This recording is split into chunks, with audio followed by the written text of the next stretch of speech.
Excellent. Okay, we're on. Thank you so much for staying this evening. I am privileged to welcome Juel Taylor, the director, co-author, co-producer of this film. Thank you so much. What'd you guys think? Wasn't that a ride? I love it. It's really fabulous. So to get started, I have to say, I absolutely love this film, and in curating this series, thinking about what's next and new, this really hit the spot with all of my interest in sci-fi and fantasy and Blaxploitation film. And if you know me, my students know me, I teach courses on sexuality. So being really fascinated with the characters in this film.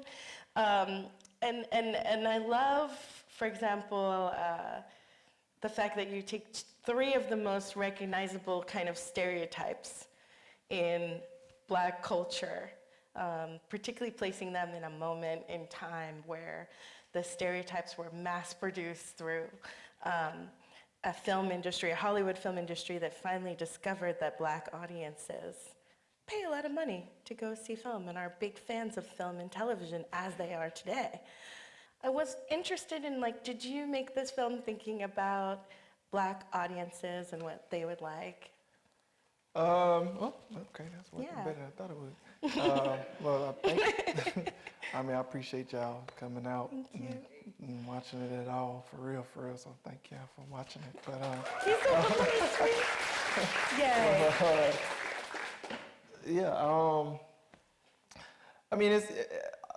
I made it, the Black audience I was thinking about was if I went home, with my homeboys who I grew up with, and would they would they reject me when I return, you know what I mean? So that was really, it was a very small core audience of I was just trying to make myself laugh, and me and Tony was just because I wrote with the whitest dude you ever met, so it's and you'd be surprised with some of the lines that Tony wrote, funny enough. Really? Okay, see. Yeah. I'm just curious. We can investigate it if you want, I'll tell you. But yeah, I think really just trying to make something that, if I went back home from Alabama, and so if I went home and played it, and mind you, half of them are in the movie, as background Are they playing actors, roles in the movie? Some of your friends? So when in the barbershop, everybody in the background of the bar, when Isaac go in the barbershop, all the rest of them are people I grew up with.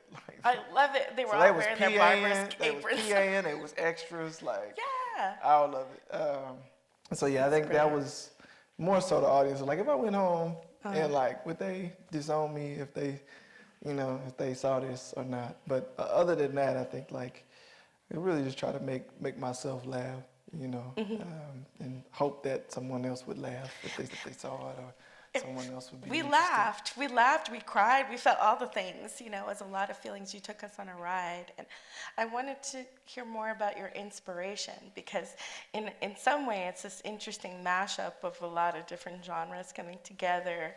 The characters take us through and get us really invested, but I kind of sensed some different inspirations there. Were there certain things that you were a fan of that you drew on for inspiration?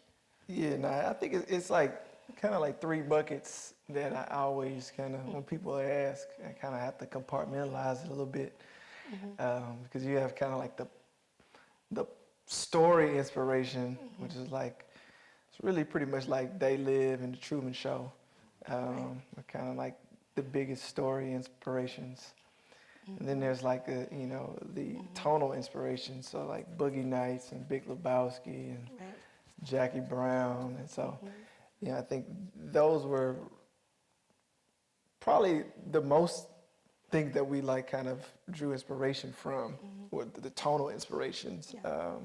And then there were kind of the world building inspiration, so It Follows was a big one, and Napoleon Dynamite, in terms of just the ethos of the world building and having all these anachronisms and kind of trying to make the world feel like it was in its own hermetically sealed bubble, where you feel hopefully a little bit of dissonance in terms of where you are, definitely where you are. It's not a period piece, but like it's kind of in many ways designed to feel like one. Right. And kind of feel like it's hopefully kind of out of time. I was gonna say Like- it has this timeless feeling. See, I don't say like- timeless because that's timeless like, or that's out like of a time or- qualitative analysis of something. Yeah. It's timeless. That's like to say like Yeah, it's not that like it's kind a of classic timeless. or something. With- I mean out like of out time. of time. Yeah, Devoid of a time period. I don't like to Exactly. say timeless. But Yeah, not like as in it's- classic and Yeah, like I wouldn't timeless. say like that. Right. But like, I would say like out of time, like trying to make it feel like, because where I'm from, like a lot of like the patina of, I'm from Tuskegee, so I was like, you know, the shop, last time I went home, I was like, oh, the shopping center's new, you know what I mean? It's like when I was a kid, there was a Domino's and a Walmart, and it's got to be like one of the first Walmarts in America that closed down. And then the Walmart got replaced with like a slightly lesser version of Walmart. And Right, and right. Like Like the Dollar Hobby Tree. Lobby. Hobby Lobby, And yeah, then yeah, the Hobby yeah. Lobby That closes closed. down. It becomes like the more bootleg version of a Hobby Lobby. Right. And so it's like, and the Domino's was like, we had a Right. Subway and a Domino's in the shopping center. The Domino's just became like a revolving door of like more and more like bootleg pizza places that are not chains. And so That's right. I think And what there's- about the chicken?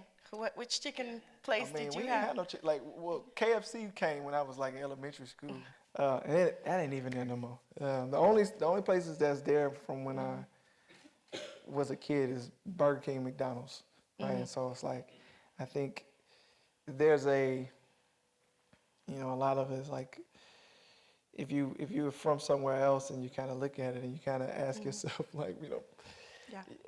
What happened here? What Is happened this a place here, that you time know, forgot? yeah, it's a place that time forgot, but I think there's like a charm to it that like, you know, if you weren't from there, you might kind of be looking at it like, you know, like in a pejorative sense when you say right. something like that, but like, Exactly. I think, you know, if you kind of in and of the place, then I think that it's a little bit more, it goes a little deeper than just like, oh, people here don't about this place, because that's not it at all, you know what I'm saying? So I think I'm sorry, I should be cussing like this. Oh no, we're allowed tonight. Okay. Yeah. But like, you know, I mean, like it's very charming if you're like from there, like, you know, just in terms of just a place that like kind of just takes a personality that kind of feels like insular, and so, you know, you want it to feel like out of time, but you don't want it to seem like you like are making any kind of like judgment on the place. You know what I mean? I think that was. That's right.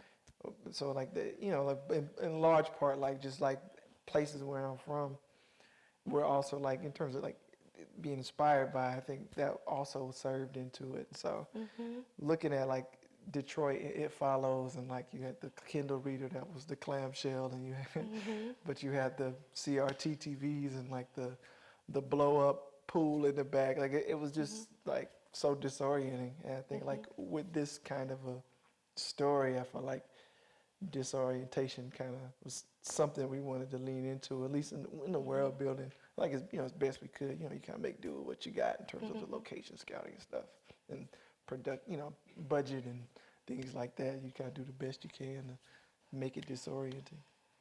There was, I mean, okay, so out of time, not timeless, but it added to this uncanny sensibility. Yeah, we call it the Absolutely. Polar Express movie. That's what Yeah, we wanted. We want because the Polar Express eyes. That's right, they look that's how we weird. approach the I was world just watching building. Tron with my kid too the other day, and Tron's another example of like unsuccessful facial animation that we've gone past. Like you just We want the Glen to be like a Polar Express place. Yeah, Yeah. it is. It has a weird quality, but at the same time, it's not disrespectful to the people in that community. I feel like, you know, there's on one side, the view of the ghetto, but when you're from that place, it's your hood. And the people are all recognizable characters in it. And I felt that a lot in this film with the major and the minor characters, that they were recognizable to us in a way that always exceeds the one-dimensional stereotype that we're given out in the culture, because a lot of us know those people and, grew up with them. Somebody's uncle was a pimp back in the day, and somebody's aunt, and we all have hustler cousins. Like my cousin that passed away in '91 of a shooting in Brooklyn was like Fontaine, right? So but we knew them and we loved them. And we knew that they were kind of real people. And I thought the fact that you give this dynamic three-dimensionality to these figures is really useful, but it also pushes against, okay, we have the trope of the pimp, the hoe, and the hustler, and they only ever get in fiction, in cinema, to do a particular kind of work, which is to, reference the failure of the Black community in a way, and the downfall of our community. And instead, we have these three characters who are such fun friends. And a colleague of mine was saying they remind her of Scooby-Doo, characters coming together on a mystery chase, trying to solve these problems. And they're not about conflict. And in fact, it turns out like Yo-Yo, the sex worker, she's super smart, right? And she has all these girlhood ambitions that we can understand get sidetracked in a way, right? She also talks about, hey, I'm trapped too, but I had dreams, and she's super smart. The pimp ends up being the most sensitive one of all, right? And that once you get past this brazen ego, there's a real soft heart. And not in a trope way, but in a way that like Black men are often given these kind of depth of feeling in the characters they play. And then the hustler, right? Fontaine, to me, he really defies, we see him pushing, I guess, in some ways, being dissatisfied, it starts, but really seeking something more bigger to get out of the cage and figure out what the cage is. I really appreciated how you pushed each of those characters in a new way. How were you thinking about them when you wrote about them as the three core characters to tell your story? Sorry, You're good at I this. laid it on you. Sorry, put it on. You're good at this. It's a big question. No, I mean, I think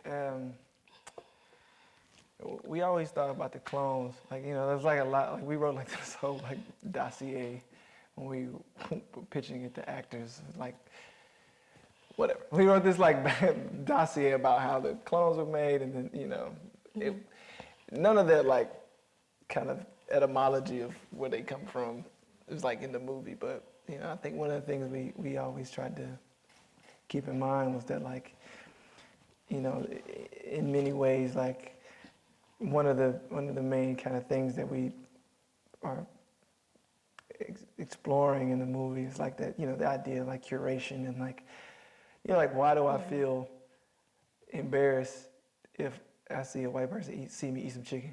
You know what I'm saying? Like why do people recoil?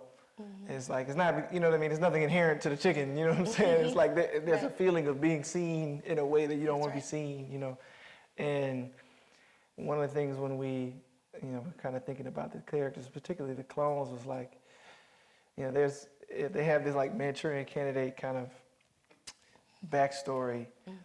Like, is there any drift between what's, what was curated into them and what actually is? Like, what the people who are behind their personalities and and there's like extra stuff that was cut out in the script and stuff that was a little bit more expository. But like, if I put Boys in the Hood as your backstory, like, are you necessarily going to come out being Boys in the Hood? You know what I'm saying? So I think one of the things we wanted to play with, was like that idea of like drift and this like ennui that all of the clones feel. You know what I mean? And so like, none of them are like good at what they do. You know what I mean? Like a drug dealer who like feels like middle management and like don't make no money, can't keep track of the money. Don't feel like going to work, you know what I'm saying? It's like if you were trying to make the prototypical drug dealer, I feel like you wouldn't create them that way. Like a pimp who can't keep women in check, they like disrespect. Like there's like the idea is like, that there is something like, I don't want to say a soul, but there's something like intrinsic that is being lost in translation when they're being, Manchurian candidated, you know what I'm saying? And so I think when we approached the characters, I think we were really trying to like, you know, have some fun with just like this, you know, disconnect between like who they were curated to be and who they actually are in like real life. And like the idea, like the longer you like go around in the world, like the further you probably slip from your initial programming, you know what I mean? And so like the first iteration of Fontaine, for example, you know, like he's kind of feels guilty about like having a kid, like, you know, but he shouldn't, like by design he shouldn't, you know, but he does. And I think like, you know, the kind of the approach to the characters was, you know, just playing with that, you know, trying to, you know, play with that line of like, you know, how stereotypical could we make them, you know what I'm saying? And then at what places do those stereotypes kind of break down, and like where does that go as the movie, you know, kind of progresses? Like where do these characters end up, you know what I'm saying? And how much of those stereotypes, you know, are useful, like in terms of like the mechanics of it, you know, in terms of like the sex work helps her get into the office for us. You know what I mean? Like how many of these she knows how to qualities manipulate men.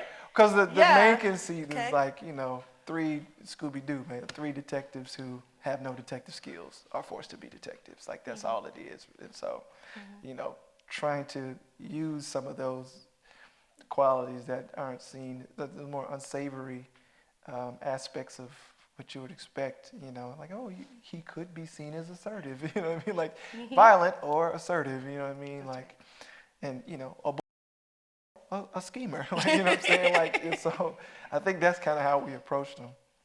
I loved like just their consciousness, you know, growing. It's like they each, I think, went on a journey, and we're rooting for them, you know, because of the ways in which they represent these kind of captured, hopeless figures, you know. I also thought that the minor characters were very recognizable in a way. Like, I just kept nodding and being like, I know that one, I know that one. You know, so you had Biggie and Big Moss and Isaac and also Frog. And I wanted to ask you about that Frog, because I think that he's the old man sitting in front of the liquor store, and he gives you these like puzzle pieces. And so I don't know if you guys have seen this multiple times, but every time I watch it, I'm like, what's Frog say? I gotta write this down and figure out, because he's giving us the hints. And at first you may not realize it, but he kind of reminds me of this figure of wisdom, and he's one of the only, I think, the oldest character we see in some ways, next to the church folks that are also kind of invested, let's just say very invested in their church ceremony. And now we can understand some of why. But he had this kind of perspective, and I think one thing too, he noticed when he said, "Oh, you have that new car smell." He noticed when he was a fresh clone too. But I love that character, and I think that we also like discount, I think, not just the older, but the drunkard or whatever, but that there's somebody with a lot of wisdom that we often don't pay enough attention to in the community. It has something to share with the young folk, you know? And that struck me as something I really recognized as well. Like, when I actually gave those people attention and respect, I often walked away learning something.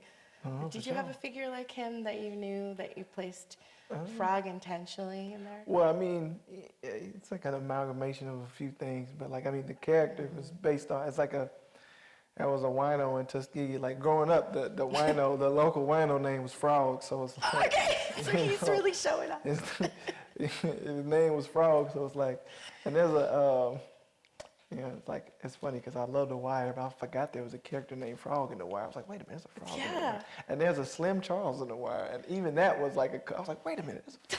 And so I almost changed the name to Slick Charles. I was like, I was so close to Slim Charles. But my homie daddy named Hot Charles. And so we called him Hot Charles. So it's like, and so just these like just completely random names. And so a lot of the names kind of came from just like people that I knew, and so in that regard, the wino was not given like sage wisdom. You know, Frog was not giving people sage wisdom growing up, but well, he yeah, was, like, that's often just asking for money, you know. But he was like a part of the community. Like everybody knew, like, you know, Yeah. it's a pretty small town. Like, and so everybody knew Frog, and so I think just in terms of, you know, again going back to just like familiar iconography, I guess. I mean, it felt like something that was, felt like it's something that would be naturally in a place like this, and the history of like the character kind of evolved as we were conceptualizing the story. So, you know, Frog was the first Tyrone, you know. Frog, in the very first iteration, Frog was Tyrone. So Frog was gonna be like John Boyega in old makeup. Yeah. And then you realize like later in the movie that like this person who's been telling like this is Frog, and then we just decided to make it like a non sequitur at a certain point, like it just make somebody random. Okay. But really it was gonna be Frog, and so he had a lot of different like purposes over the course of like working on it. Oh wow, that's interesting to know that And background. the Tyrone that's Tyrone now is the third Tyrone, because the first Tyrone was Frog, and then the old OG Fontaine, we call him OG, but the older Fontaine was the most obvious person to be Tyrone is the old man. Right. And it's like, fruit's hanging too low. Let's make it something completely random. And then we thought it was funny, and then like just had to deal with the repercussions, studio repercussions of making, you know, in post that became a problem. But you know, it's in the movie, so it survived. Yeah. I think it still ends up brilliant, but I'm really curious about the different directions it could have taken. I wanted to ask you a question about conspiracy theories, because like my friends are so tired of me talking about them. I kind of gone deep down the rabbit hole and on TikTok and other things. So in the lead up to this movie, a lot of people were talking about, like, they were doing you free advertising. They were talking about wait for this movie. We needed it. Because This shit came out today. Barbie and Oppenheimer came out, so we needed it. yes, it was a sneak hit, but also Counter you were program. impacted by the strikes and summer, maybe. I'm not sure what you felt like, you know, was all leading up to this summer, but I thought it was really interesting that there was a lot of conspiracies about Jamie Foxx, because he had gone missing a couple of months. Nobody like saw him missing, because he like, was it gone a long does. time. They didn't give updates. At first the daughter was giving an update, then she wasn't, then everyone was like, what happened? And then when he did show up, everyone was like, that's a clone. And they also said, when Jamie shows up, that's not really gonna be him, that's gonna be the clone. And we've already, they were talking about also, Kanye West, because the new Kanye, who's with the new, like, you know, lesser Kim Kardashian version, Bianca, is like taller, and then he went to get ice cream and he walked into a wall, and they were like, so he's not properly programmed. So I'm just, I believe the Kanye one. I didn't necessarily believe Jamie Foxx, but then on one day in Chicago, he showed up over here and over there looking totally different, two different hairs, and they both said it was Jamie once he was shaved tight. Do you happen to know if that's the real Jamie Foxx? Which one acted in it? Was it the second or the third? I would have to imagine that that's the real Jamie Foxx. We shot this in 2020. Oh, okay. So. But it might have been one of his clones, though. We're just learning now that he has clones. I mean, anything is possible, I guess. But you know, was he aware? Did he ever say anything to you that he knew about these conspiracies? He definitely knows about the conspiracy. Oh yeah. Yeah. I mean, he for sure. He must for think sure it's funny. Like, yo, man, you want to go out there? Like, you know, I mean, like, mind you, I don't. No, because everyone thought it's not like I talked to Jamie the Foxx idea. like that. They thought he's the one. It was really his concept. He was because he's really trying to do a like- cover for his own cloning. I swear to God. I don't talk to Jamie like that every day. Okay. You know what I'm saying? I talked to him one time before he like emerged, you know, and kind of came back in the world. I talked to him for like 5 minutes, you know, and he was, you know, like I was just like everybody else. I didn't know what, I had no clue what had happened, you know, what was going on. So it was just, to hear that he was okay was like, all right, you know what I'm saying? Like it was a real health scare. I mean, it was like, but it was great the timing timing could for not have been worse / better in the sense of like, depending how you look at it, you know That's what I'm right. saying? Like it was suspicious timing, but like it was a complete like coincidence. That's so interesting. People thought it was really like he was behind the movie and it was really like his way of explaining what's really happening, the dark secrets of Hollywood. People gonna like take the screenshot and like put your face up against, you know, the last 8 times people saw you in public and like, be like he looks different. Any, his head is more narrow. You see they gonna try to look for any. The haircut's not right. Yeah, they did. Any inconsistencies that they think that they see. So yeah, I don't know. I mean, like, it's also the Britney Spears conspiracy theory is part of that. But actually, they're using facial AI to. Anyway, don't get me started. I was say you might know more than me. I know. I've been down that rabbit hole, but no, I was really fascinated with that kind of the question of conspiracy. Where did you come up with? I mean, I think you were saying a bit of the Truman Show, but you didn't really realize how in the conversation cloning has been then in terms of the conspiracy community? Or? Yeah, of course. I mean, we wanted, you know, I wanted Gucci Mane on the soundtrack bad. Yeah. You know there what I'm saying? Like, yeah, right, because he's another one. Of course, Gucci, you know what I'm saying? Like, I wanted Gucci There's bad. several rappers, and this is a discussion, like why would rappers need clones? But that's a whole nother story. But there's a lot of conversation about this in the culture, and I think it's interesting as someone who's a lover of alien conspiracy theories and all of this stuff, that we're in this moment where I think a lot of us can imagine, but also if you think about it, Black history and culture. You said you're from Tuskegee, for instance, Juel. If you told the story to people that the government had a secret program where they were letting people have syphilis in order to test what the outcome was on their families and their long-term health, would you believe that? You know? Would you believe that they dropped a bomb on Philadelphia and then took the children's bodies out and used them and still use them at the University of Pennsylvania in forensic laboratories? You know? So the things that they've done to Black people, like, they sound out of this world, but COINTELPRO, would you believe that they went into our organizations and pretended to be activists in order to dismantle the Black freedom struggles of the 60s and 70s? It sounds outrageous, but it's true. So that's why I don't discount them all the way, because, you know, there's sometimes a little truth. Mathematically, some must be true. Like, you know, there are thousands of conspiracies. Like, they can't, they're not all, you know.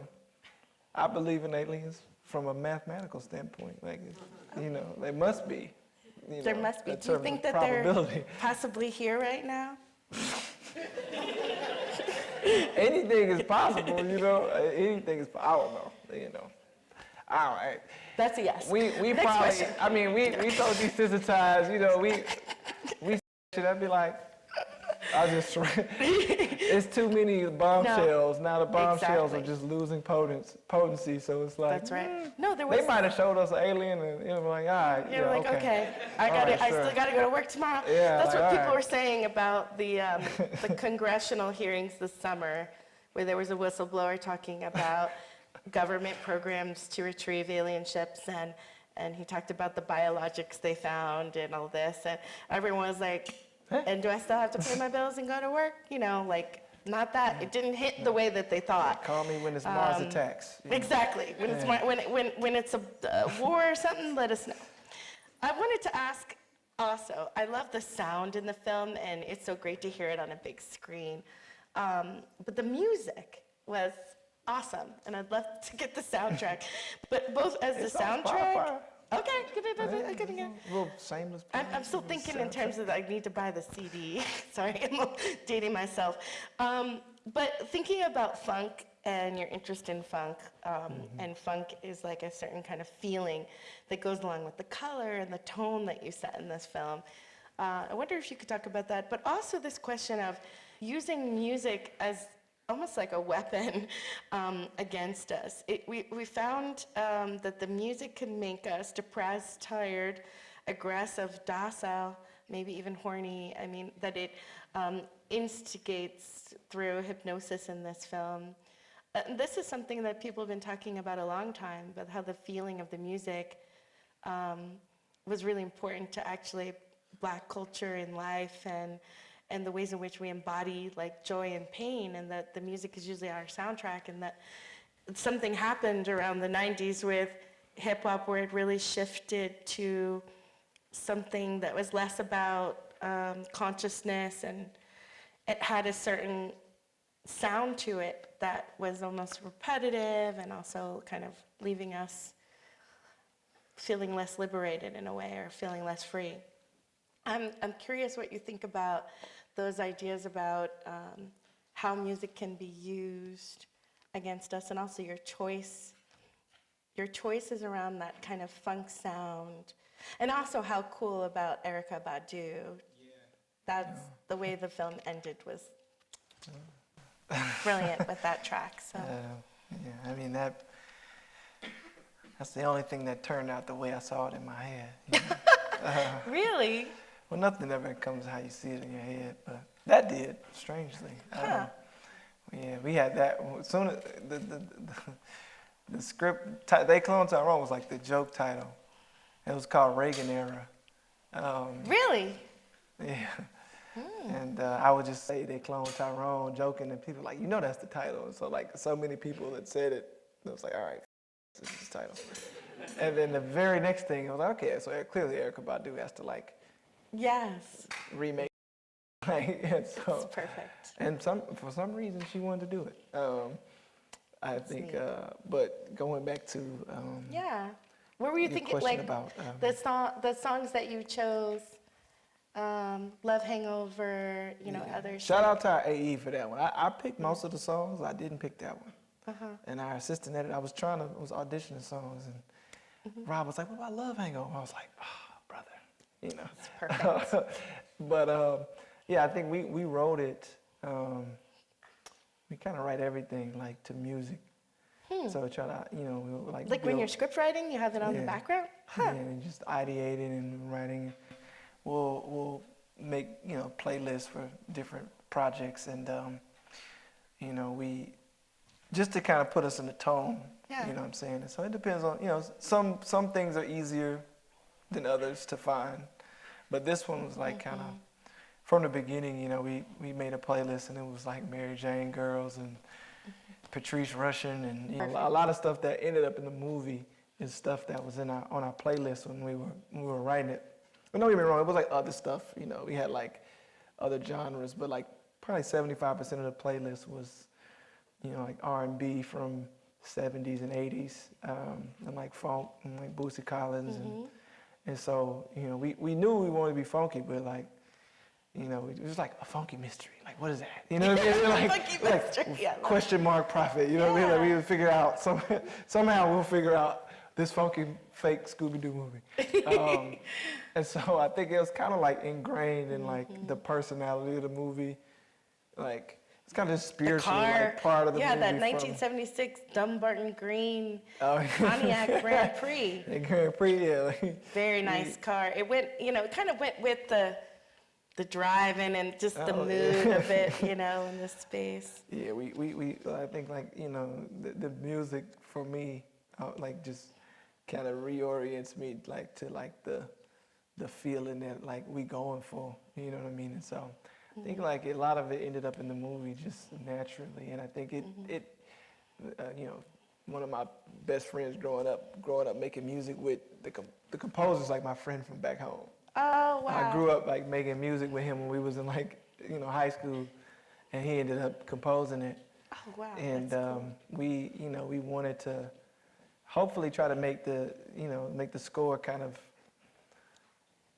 a lot of organic instrumentation, bass and drum heavy, and try to see how much bleed over we can get with in terms of just like how much of that funk makes sense in these different kind of scene contexts. And It sounded like you used the funk, but also like made it more current, and so it had like a little bit of a current feel, and it really kind of set this mood. It's almost a nostalgia to the film that adds for that timeless, not timeless, but out of time. well, I mean, feeling. it's that patina of that Blaxploitation patina. I mean, we wanted to kind of lean in some of the same instrumentation, you know, and try to play with it and see how we could blend it with like, you know, think like Rat-a-Tat and like That's right. more like kind of synth wave stuff from like think John Carpenter, you know. Right. And so like, you know, you're trying to like hybridize like, you know, Carpenter-esque kind of synthetic, you know, almost kind of 80s inspired instrumentation with this, you know, more like Blaxploitation, like Right. Willie Hutch style of, you know, of music, and like, I don't know what kind of like bastard child can they have at certain points. And it took, you know, it was like just trial and error, just seeing, you know, and then you run out of time at a certain point, so, you know, you know, and you hope that when you get the film scan back that it like makes sense, you know, because you may compose most of this looking at like the digital version before we did the film scan back, and so you're just like, hopefully this works. And Did you feel like it came together?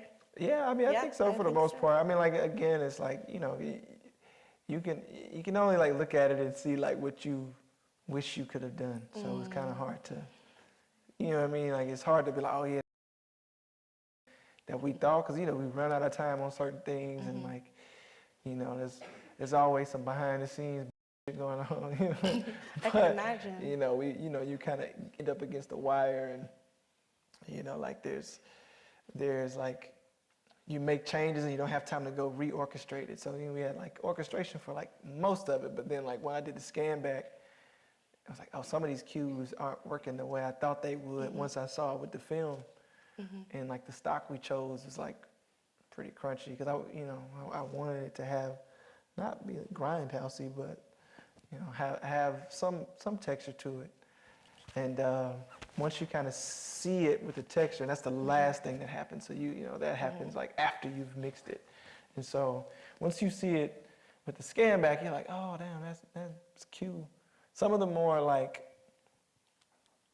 synth wavy kind of things that were in the score, I didn't feel like matching. So it's probably like now it's like 80% Willie Hutch and like 20% John Carpenter-ish. It's very But cool. it was more like 50-50 at one point, and then fortunately we had a little bit of time to go back and like, that's a different story in of itself. But we were able to kind of like redo some score, but we didn't get to, they wasn't gonna pay for us to bring the orchestra back to do the funk. So, you know, it's like, some of it's digital, some is orchestration. You know? What about this part about, I thought when, you know, we go in the deep underground military bases, otherwise known as DUMBs, hashtag in case you're interested in my We call it rabbit the hole. honeycomb hideout. Honeycomb hideout, right? That's what It's it really is. cool. We call it the honeycomb hideout. Okay, there's the part where the brothers are fighting, and it's like a certain kind of music, and then it shifts The song to, that- yeah, the I song need a that- hug. And then they start hugging. Yeah, that's the song he gets killed to in the beginning. Okay. You know, Is it? yeah, that's what he dies to in the beginning. And then when we shift to LA, I noticed that the lyrics were like, you are enslaved, but it's sung so sweetly that you don't know. I only knew when I put on the closed caption that they were singing, you're enslaved. when we see the real Tyrone. So, what about it? no, I'm just what about it? I'm just curious about how you like the way that the music has this hidden messages and the potential to hypnotize and do harm or to bring people together. Oh yeah, no, for sure. I mean, I think we, you know, one of the most kind of, I guess, executable slices. Like it's kind of hard to visualize like subliminal messages in your TV, but it's a little easier to kind of, you know, we wanted to hit like, you know, it's in your food, it's in your water, it's in your TV, it's in your music, you know what I mean? Yep. We wanted to try to like make it kind of Everywhere. all-encompassing how That's they right. were, you know, Well, we certainly influencing felt people. that. And I think, you know, we lean to the music in large part because I think it's a little more obvious to dramatize, you know, and Yeah. so we, you know, we kind of, you know, just, we thought about like a lot of things that could happen, but I think, you know, we that was one aspect that we thought we could have some fun with in terms of Easter eggs and like, you know, Absolutely. there's songs that like, you know, there's songs that like we couldn't figure out a way to get in there, you know what I mean? That would have, like we wanted things to like control, certain things that if you were to watch it like 2 or 3 times, you would see people being affected by music, but it was harder to kind of get it from beginning to all the way through like post, you know, with like surviving in the movie. And, you know what I mean, like a little, every once in a while, like we were able to slide some extracurricular songs, like when they're young and stuff. And, you know, I think, but yeah, I think it really, that was one of our main, you know, kind of plant payoff devices that we wanted to kind of come back to, you know, in terms of him dying in the beginning to the Kill 'Em song. And then the men fighting to the song later, right. and then, you know, Wow. having the, you know, just the device in general come back in the club with the, you know, play in case of emergency song, which was supposed, again, it's like when you ask about, you know, how do I feel about it, you know, it's like, we pitched it as like, we're gonna go get Drake to do a song, you know what I mean? Like, But it ended up with Drake. and then he went and made like Tootsie Slide, and it was like basically the same concept, like that we, you know, and then the shooting day gets pushed up on the schedule, so you know, you're like, we don't got a song yet. And so it's like you end up like having to like make do and figure things out, you know. So like the scripted version of the song is a lot more instructive, you know. Interesting. So it's like it was telling you like, you know, hands in the air, 2 hands in the air, you know, spin in a circle, and then it slowly started to get more. Oh my God, that's like, making me rethink what- the electric what are they slide and the doing? Cupid shuffle. Is like, But we wanted it to be were Drake. those like instructions? No, wanted but it to be like Drake this is, telling you to it's do one it. of those things that you had, like everything that we love kind of was used against us in a way, and so it makes it's like a blind spot for us to see how it's being used. But you know, the things that we kind of relied on are kind of were actually the kind of hinge of manipulation, and so it cements this kind of feeling like what you can't trust, Yeah, you like know, the things that are familiar you can't trust. Well, that, yeah, I mean, it's, you know, it's, Yeah. as many ways as we could hopefully like take what was comfortable and familiar and Yeah. polar express it. We tried, you know, we did. tried to do You as much did. as we could. I think they're going to be referring to They Cloned Tyrone it instead of Polar Expressed it from now on. Maybe, I don't know. Hopefully. So I want to tell you that I think that whatever you write, we'll watch. And don't let the toothpaste machine steal your creativity, because we love your thoughts and your mind will go on the journey with you. And also we have so many students who are ambitious to be screenwriters, and some faculty too, so maybe you can come back to UCSB sometime and help us with anytime, a man. workshop or This something. was great, you know. Thank you so much, I'm Juel. sure that I learned. Thank you so much, everybody. Huge round of applause. Wonderful.